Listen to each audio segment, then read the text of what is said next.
Good evening, everyone, and welcome to another episode of Hot Topics. It's great to have you joining us as we embark on yet another exciting topic.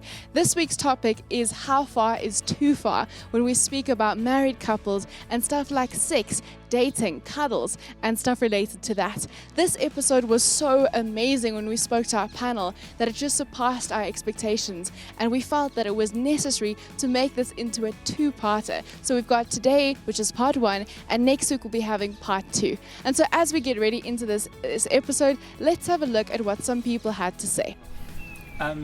If you had to look at the church in agreeing in sex before marriage is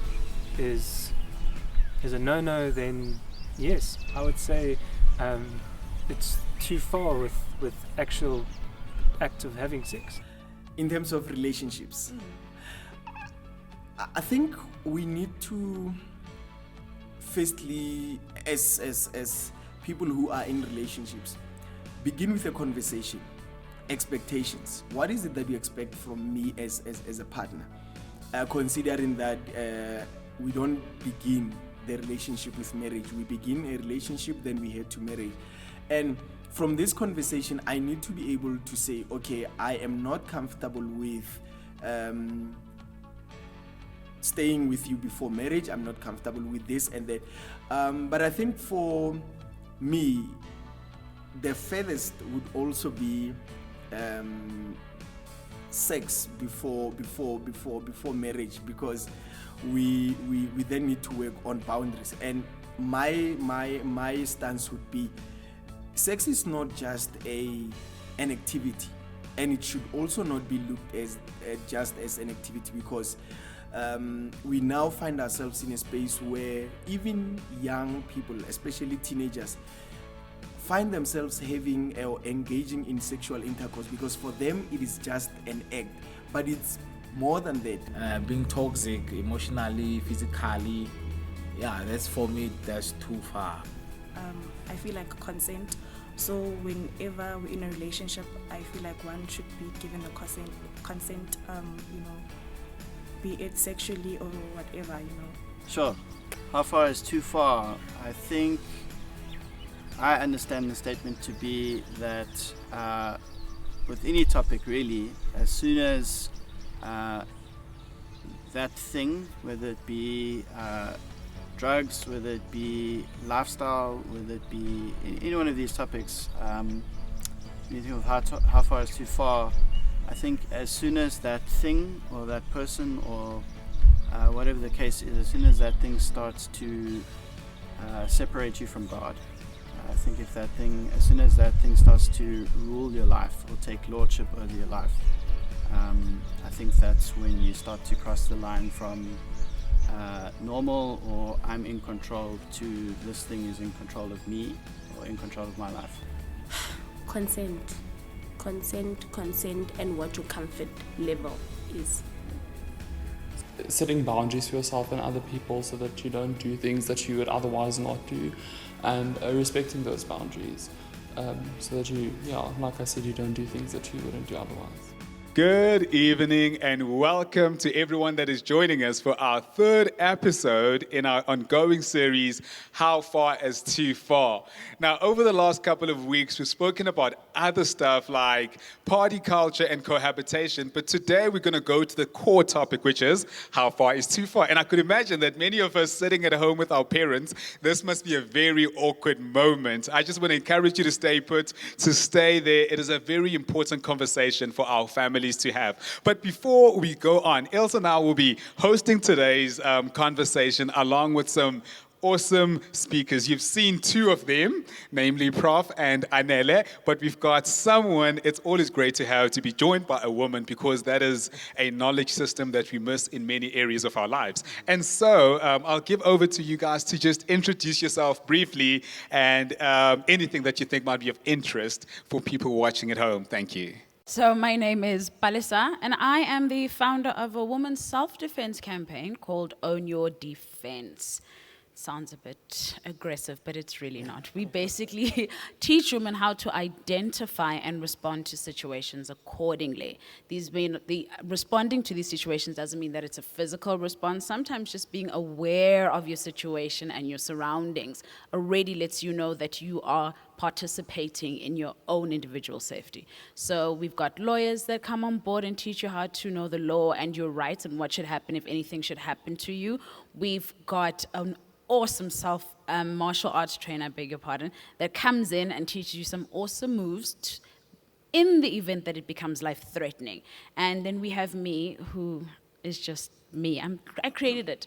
And I am myself. I'm a survivor of a GBV instance, and from that I learned a lot of things, and I decided to kind of use my pain and my horrible experience and really make sure that it never happens to anybody else. But if it does, they definitely have tools and skills that I wish I had at the time. My name is Anele Siswana. There are multiple things that I can use to define myself, but in simple terms, I'm a clinical psychologist and a lecturer at the University of Johannesburg, and I'm currently undergoing a phase of transitioning into becoming a nyanga. That is a traditional healer, or a healer basically, that you can say. And it's quite interesting that I'm going to be talking about things to do with sex, because during this phase, sex is something that you need to steer away from. It's something, again, that has challenged me as to, it's linked with issues of purity, of innocence, and all of those kind of things. And I'm a very sexual being, so I'm frustrated. But yeah, it's quite an interesting space that I'm finding myself in right now. Yeah. My name is Milan. I am a practical theologian, still involved in this, leading many PhD students at the University of Pretoria, where I taught for how many years, I don't even know, but quite a long time. And I live in Pretoria, and I come from the Northwestern Cape. Thank you so much, Prof. Anele and Palesa. And so as we kick off today's conversation, obviously we cannot speak around issues with sex and Christian teachings without starting from the premise that as the church, we've always encouraged people to only have sex within the context of marriage. Now, that teaching has always been easy for people to understand in certain contexts. But when we look at today's context, we've got various factors that make it very difficult for young people, but not even just young people, for anyone to buy into this particular teaching. One, we've got the whole idea of the transition from biological adulthood to being socially accepted as an adult is much longer than what it would have been back in the days, where it would have been much more immediate. We've got realities such as prolonged schooling. We know that if you're going to stand good chances to survive and get a job in our society today, prolonged schooling is encouraged. We've got other factors like the community, the LGBTQ plus community, that consistently has to wrestle with the idea of being within age to get married, and they sometimes feel ready to get married, but the church is yet to honestly get to a point where people can be embraced for who they are. And so therefore, you've got this, you can imagine for someone who belongs to the community, who identifies as part of the community, it then becomes very difficult to say, I'm going to wait for marriage before I can have sex, And so how relevant is this teaching in our view? Is it something that is still a realistic expectation in our society today? I struggle with how church sometimes governs desire and pleasure. Because it's a regulation that sex before marriage, so sex for me in a marriage is a tool or a functional thing that is meant for procreation. But what about sex for pleasure and desire? So for me, the answer is it's irrelevant because we are sexual beings. As much as we understand that we are spiritual beings or we identify as Christian, but you have many compartments of your life. So how, for me, church governs sex and desire and pleasure, I find it very problematic. That you have to have this pleasure and desire only in an institutionalized arrangement? What about those who are not for that? I, for one, who identifies as a Christian, whom I have no reservation that I'll ever wait for sex. Means for marriage, for me to have sex. Because I'm a human being that values desire, that values pleasure, beyond what Christian theology or what Christianity has taught me, that beyond being a sexual being, I must reserve myself for an institution that I have a choice to participate or not. That's my thought. It is such a complex issue, and you've just pointed at one of the complexities of this whole thing. How far is too far? If I may make two introductory remarks, it is a misunderstanding of what sex is. Sex is not, to quote Sheldon in Big Bang Theory, coitus.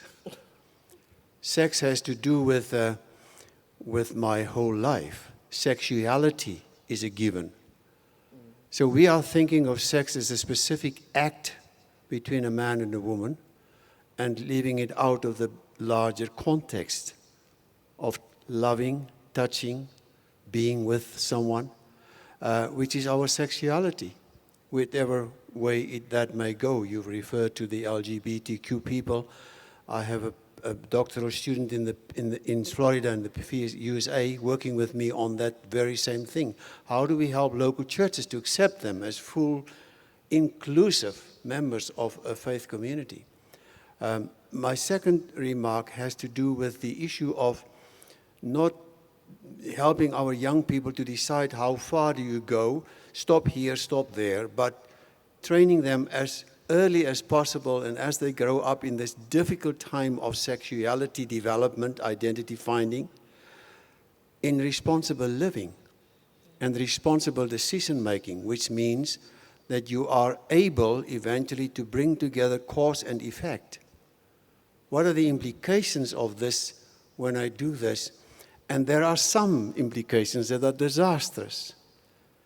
I met him on the streets of Hatfield one Saturday morning, probably about 15, 16-year-old. And I asked, when he pointed me to a parking space, what are you doing in our town? No, I asked first, where are you from? He said, from Polokwane. And what are you doing in our town? I asked. I'm looking for work. And I said, boy, it's as tough here as it is in Polokwane. Where is your dad? I asked. I don't know, sir. I've never seen him. And your mom? I don't know, sir, where she is. Now, if that is your background, how much have you then learned from people who made you? Who made you about responsible living? So our contribution in the how far is not to kind of draw the line, this is it, kind of a physical line, but to help them live with their conscience. And we will probably get to it closer to the end of our talk, but there is a text in the Bible, 3 verses, in Philippians chapter 1, verse with 9 through 11, that you have to grow in order to discern. And we are responsible for helping them to grow so that they may be able to discern responsibly. This is not the way to go, not at this age. There are consequences to having coitus, to quote Sheldon again. I think, personally, having grown up in the church to where I am now as a mother of 2 young girls, I believe the foundation of the church is correct, but the language needs to change. You cannot say to someone how far is too far if you've not taught them the basic understanding of consent. Yeah. And when I mean consent, I don't mean what you allow someone to do to you, I mean what you are comfortable with doing. See, when I was growing up and I was in high school, when I was beginning to learn, and I was a flat-chested girl and buck-toothed, just a skinny, awkward-looking skeleton of a young girl, I had no inkling of sexuality because no one was interested in me. But we did have this conversation of bases. And we had something like first base, which meant we can hold hands. And then it was second base, we can kiss. And then third base, and they escalate these things and the intensity. And I'm trying to connect consent to this because I would run around saying, I'm second base. The most I will do with any boy is kiss.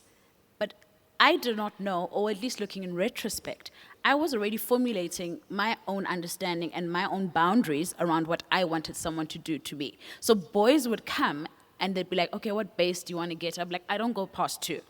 And if they wanted to go past that, they would leave me right alone. And I never got bothered by boys because they're like, oh, she's boring.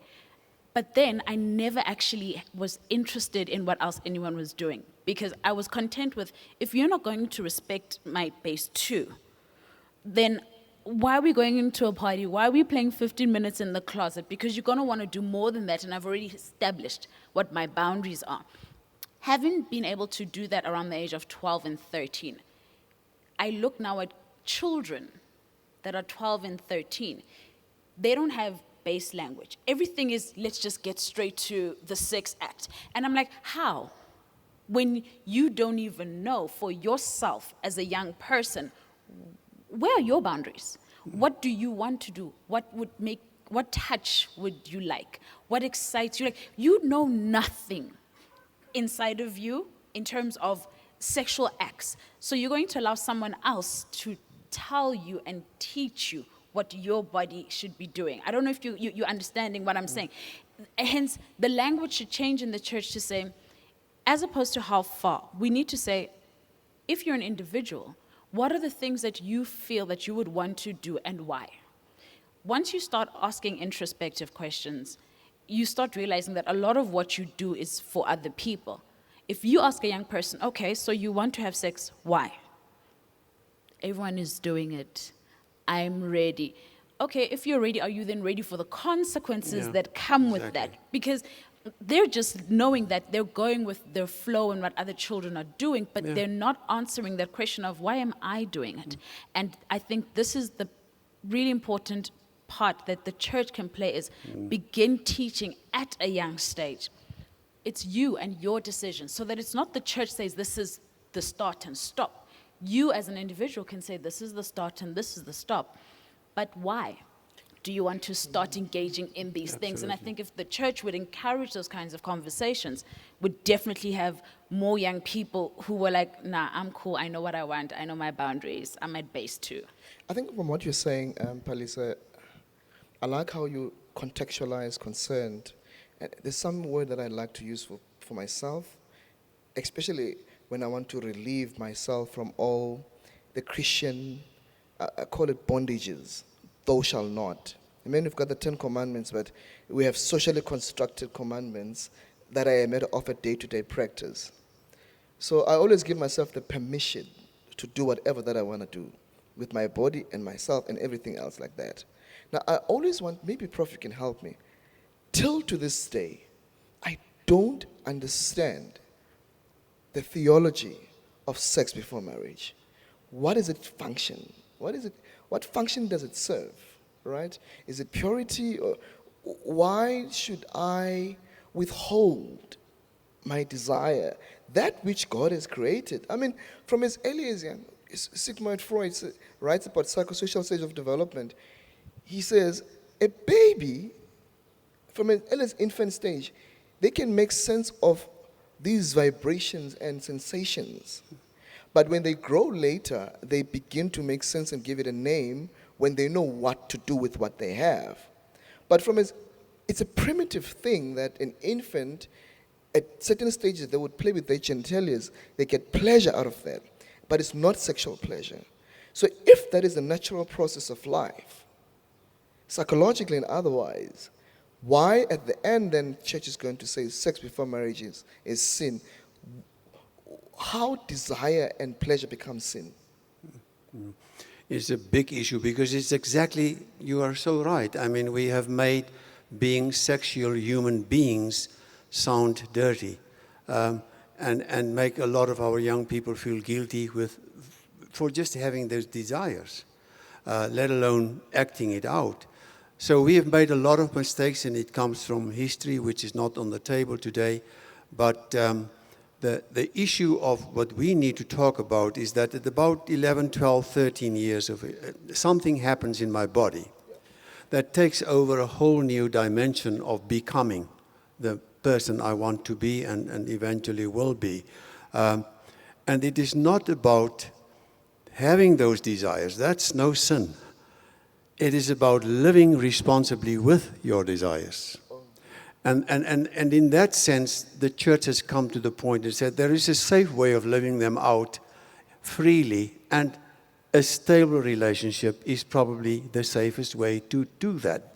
So the procreation thing is not the only dimension of it. It is a pleasure thing too. And we should be open. Why is this pleasure governed? That there must be marriage for this pleasure? No. That's not what I say. But the safest way of keeping that desire controlled for the benefit of others and the benefit of myself, there is a safe space necessary for that. And that in history happened through marriage. I've read in a previous discussion Rabbi Akiba who said, happy and lucky is the man who can give his daughter at 13 into marriage, because he protects her from unchaste life. And even stronger, he kept her from being a prostitute.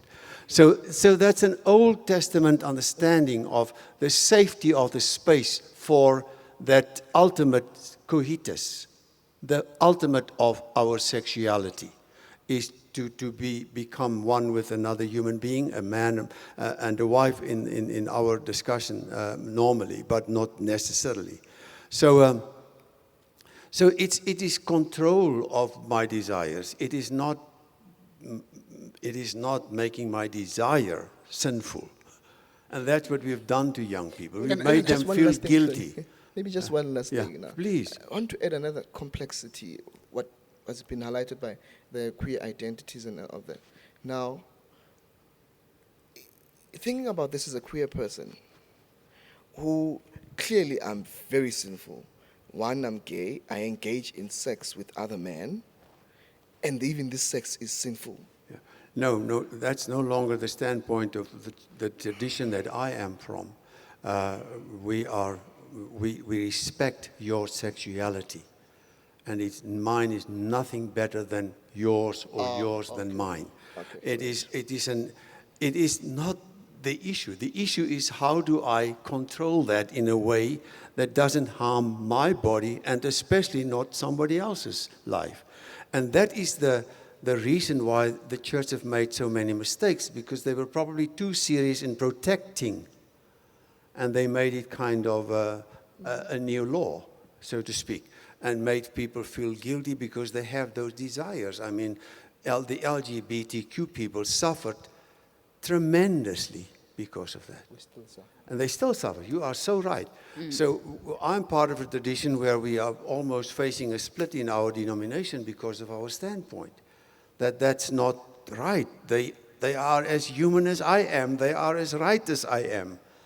And in the science of DNA science, genetics, it is proven that there are so many shades of sexuality. And I happen to be at the end of heterosexuality. But somebody else is somewhere in between, and somebody else is on the other side as a homosexual. And that's who we are. So that's a topic for another day. I love your theology, Prof. I love it. I love it. The point today is, I think, how do I control it? And that I just want to make one remark on your consent thing, is to help our young people not even to ask that consent when I know it is not for the benefit of the both of us. So that they don't have to defend myself because you've asked too much. And in our patriarchal society, it is a sincere issue. I definitely think, I agree with everything that's been said. Speaking from a woman, the only thing I can speak from my point of view, I used to attend a lot of these Christian woman events. I will never attend another one. ever. Because you're taught that, okay, now you're going to get into a marriage, okay? Now, in a marriage, young woman, you must reserve yourself for marriage. Okay, check. Then they say, okay, now when you're in the marriage, your job then is to make babies. Okay, check. Then they say, okay, then your job is to then feed the babies while they're still small, so your body is then for the babies. Then they say, okay, check. Then they say, and then after all of that, your job for the rest of your marriage life is to please Your husband. your husband. I was like, okay, check. Then I was like, wait, where am I Absolutely. in all of this Absolutely. conversation? Amen. Where is Amen. me as Palisa? Because first you told me to save my marriage, my virginity for marriage. But you're telling me that it's not mine to save. It is, I'm keeping it for someone else. And I think that is the fight that the church has. You're telling me that I must give it. You're not saying it's yours to protect and yours to love, and it's, when you're married, you're going to give it. Yeah. And then, so then I do that. And then already the second part that I made was, now I have to have children. What happens to women who struggle to have children? Then I'm not good enough as a female. So then that gives my husband permission to go out and find someone else that can. Meanwhile, maybe I'm not the problem, but you're not willing to go get checked out. Then it's, okay, I must feed these children. Now, breastfeeding, it kills your sexuality and you change and it's mood swings and it's just a hormonal mess. I'm not pleasing my husband, so he still has, again, the right to step out and get pleased. Then it's, okay, now that all of that has happened, I must now please him at a whim. So what I found out, and I remember speaking to this woman, I said, okay, when does the man please me? Exactly. And I'm not even talking about a sexual thing, because what turns women on sometimes, it's not the physical act of sex, it's, you did the dishes? Oh, come here. There are so many parts of, when you're married, and I'm like, we are not communicating enough with women to say, you need to figure out internally what this is. Yeah. And you need to be having a serious conversation with God yourself in a mirror about what feels nice, what doesn't. Then you need to have men saying, what is this patriarchy and this toxic masculinity? I know whenever I say that, men's eyeballs jump out. And I'm like, the thing is, we don't fully understand the definition. The assumption that a man is some robot who has to just be a provider, come home, have no emotions, never show vulnerability, and just always be, just this, like I said, robot. Too many men are walking around like robots. COVID is showing that more men are committing suicide because now they are faced with, okay, I cannot provide for my family, and my wife is the only one who's working. Now she comes home, but you still want to be that robot of a man. Now you're saying to her, bring all the money you've earned and lie down. I want sex when I want it. And then go take care of the children and then continue. It's like, when are we going to just stop and really just as the church and people who come to the church say, can we talk about ourselves as being actual human beings and really discuss from a mental perspective first? Are we okay? And in order to engage in all these sexual things, we're not having enough conversations to figure out if we're okay. It's one thing to force young girls to say, okay, you got pregnant, get married. But mentally, I'm not here. Forcing young boys to just do the right thing. Then throughout the whole marriage, there's marital rape, and there are things that are falling apart, and no one wants to get divorced because that's also sinful. We're not doing enough talking, and we're not doing enough educating. Hence, my standpoint will always be, let's keep Christian foundation, but let's change the language. It's that simple. True. I want Ilse then to just kick us off and take us somewhere else, right? So Ilse, you teaches kids between grade 4 and grade 6, but not only does she teach them, but she also loves them. That's genuinely one thing I'd always mention when I speak about Ilse. And Ilse, I can imagine that sexuality is I know that, for instance, you've had instances where you've taught kids about how to protect themselves. Some of the stuff that Palisa actually touches on. And you've had parents come to you and say, why are you not calling it flower and rose, but, calling the actual word, for their private parts. But language. When we teach children around their sexuality, it seems like we use language that is shaming. We use language that makes them think of it as this thing that just exists for that on and off when you go to bed. What is your heart around it, and how would you guide parents at home, just around how can they navigate, what language can they use around this particular conversation? Absolutely, thanks, Lee. So maybe let me just take a step back before I answer that, just to give context to what you've given. So the program that Lonnie is referring to is something called protective behaviors. And it essentially from a young age teaches the child that my body is mine. I get to say what happens to my body. God has created my body and given me ownership over it, and it's not for you to decide what's okay to happen to my body. It is my body. But it is done in a way that is sacred and beautiful, so that a child does not get exposed to something they shouldn't be exposed to, and often then leads to grooming for horrible things to happen to children, but teaches them things about their body that is so vital in a sacred and safe way. And so when we speak about these things to children, I think one of them is to leave the aspect of guilt and shame at the door. Bodies are created by God. Calling it by the word it is, there's nothing wrong with it. It's just a name. It's what we do with it, and how we do it, and why. That's the important question. Like you've said, I've often had parents, after we did protective behaviors within the grade 4 to 6 class, which, by the way, is within the top bracket where kids are exposed to porn for the first time. So we teach kids protective behaviors at age 10 for the first time, which is actually too late, because by age 9, most kids have been exposed to porn. And then at age 10, we have parents phoning us to say, how can you call this body part by its name? Because we're used to hiding and beating around this topic. The truth is we need to be open to listening to our kids, but to also speaking about it. I know the lady who trained me spoke about the fact that she did a refresher course with some kids that she's previously done one with.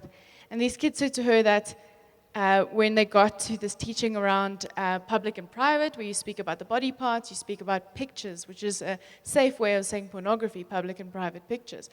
And half the kids put their hands up and said that they've actually seen this. But the beauty was that they'd spoken about it, because the kids had been taught at a young age what to do when I see this. And it's again, bringing it back to this conversation is the wisdom around speaking about these things, but also it's not about saying, don't do this. It's about saying, it's my body. I get to say what goes, but also to say, what is the wisdom in what I do with my body? And I think that applies to older children, not just to the young age. Absolutely. Wow, what an incredible conversation this has been. We've really enjoyed the conversation with our panelists and learning everything that there was to learn. We really would like to invite you to engage with us next week for part 2 of this conversation. This was good, but next week it just gets better. This has really been a great time with you. We really hope that you will join us, and we wish you a blessed week once again.